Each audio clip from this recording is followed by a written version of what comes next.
ত্রয়োদশ জাতীয় সংসদের প্রথম অধিবেশনে সাংবিধানিক রেওয়াজ অনুযায়ী ভাষণ দিয়েছেন রাষ্ট্রপতি মোহাম্মদ শাহাবুদ্দিন চুপ্পু। পুরো ভাষণে তিনি ফ্যাসিস্ট শেখ হাসিনার সরকারের স্বৈরাচারী কর্মকাণ্ড, টাকা লুট করে দুর্নীতিতে দেশকে দুর্নীতিতে চ্যাম্পিয়ন বানানো, খুন ও গুমের বর্ণনা দেন। পাশাপাশি ২০২৪ সালের জুলাইয়ে গণহত্যার বিবরণও তুলে ধরেন সাবেক ছাত্রলীগ নেতা ও আওয়ামী লীগ সরকারের আমলে নিয়োগ পাওয়া দেশের ২২তম এ রাষ্ট্রপতি। জুলাই গণ অভ্যুত্থানের মাধ্যমে দেশ হাসিনার ফ্যাসিবাদ মুক্ত হওয়ার কথাও উঠে আসে তার বক্তব্যে। রাষ্ট্রপতি মোহাম্মদ শাহাবুদ্দিন বৃহস্পতিবার জাতীয় সংসদে দেওয়া ভাষণে এসব কথা বলেন। এ সময় জাতীয় সংসদের সভাপতির আসনে ছিলেন স্পিকার মেজর অবসরপ্রাপ্ত হাফিজউদ্দিন আহমেদ বীর বিক্রম। রাষ্ট্রপতি তার ভাষণে শহীদ প্রেসিডেন্ট জিয়াউর রহমানকে স্বাধীনতার ঘোষক হিসেবে উল্লেখ করেন এবং বাংলাদেশ জিন্দাবাদ বলে বক্তব্য শেষ করেন। ওই সময় সংসদ নেতা ও প্রধানমন্ত্রী তারেক রহমান সহ সরকারি দলের সদস্যরা টেবিল চাপড়ে তার বক্তব্যকে স্বাগত জানান।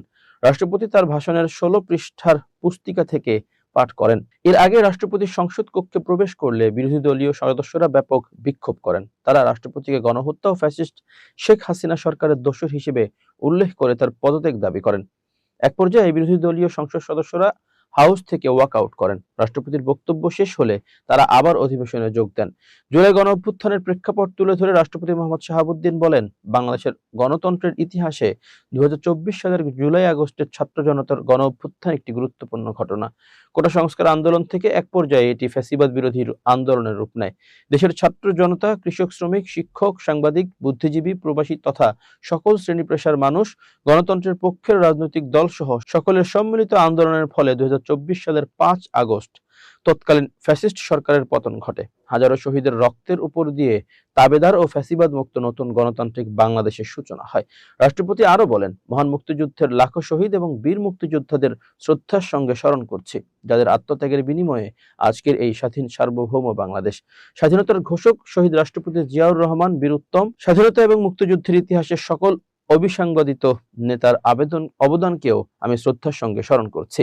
আমি ৩ বারের নির্বাচিত সাবেক প্রধানমন্ত্রী ও বিএনপির সাবেক চেয়ারপারসন দেশনেত্রী বেগম খালেদা জিয়ার অবদানকে শ্রদ্ধার সঙ্গে স্মরণ করছি, যিনি দেশে সংসদীয় গণতন্ত্র প্রতিষ্ঠা করেছেন। গণতন্ত্র প্রতিষ্ঠার লড়াইয়ে প্রতিবার সামনের কাতারে থেকে আপসহীন নেতৃত্ব দিয়েছেন। রাষ্ট্রপতি তার ভাষণে বলেন, আমি ২০২৪ সালের জুলাই আগস্ট ছাত্র জনতার গণ অভ্যুত্থানে শহীদ ও আহতদের এবং দীর্ঘ ১.৫ দশকের ফ্যাসিবাদ শাসনামলে গুম, খুন, বিচার বহির্ভূত হত্যাকাণ্ড এবং ফ্যাসিবাদ বিরোধী আন্দোলনের নির্যাতন ও নিপীড়নের শিকার সাধারণ মানুষ ও রাজনৈতিক দলের সদস্যবৃন্দকে কৃতজ্ঞতার সঙ্গে স্মরণ করছি, যাদের অসামান্য ত্যাগের মাধ্যমে বাংলাদেশ ফ্যাসিবাদ মুক্ত হয়ে গণতন্ত্রের পথে যাত্রা শুরু করেছে।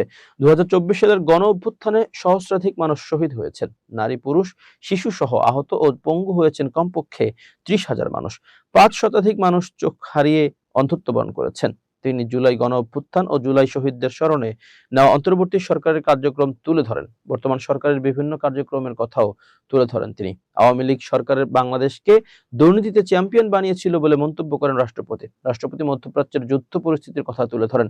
তিনি দেশের অর্থনৈতিক অবস্থা নিয়েও কথা বলেন। বৈদেশিক মুদ্রার রিজার্ভের বিষয়ে তথ্য জানান। কৃষি অর্থনীতির ক্ষেত্রে বর্তমান সরকার জনকল্যাণমূলক পদক্ষেপ নেবে বলে আশা করেন রাষ্ট্রপতি।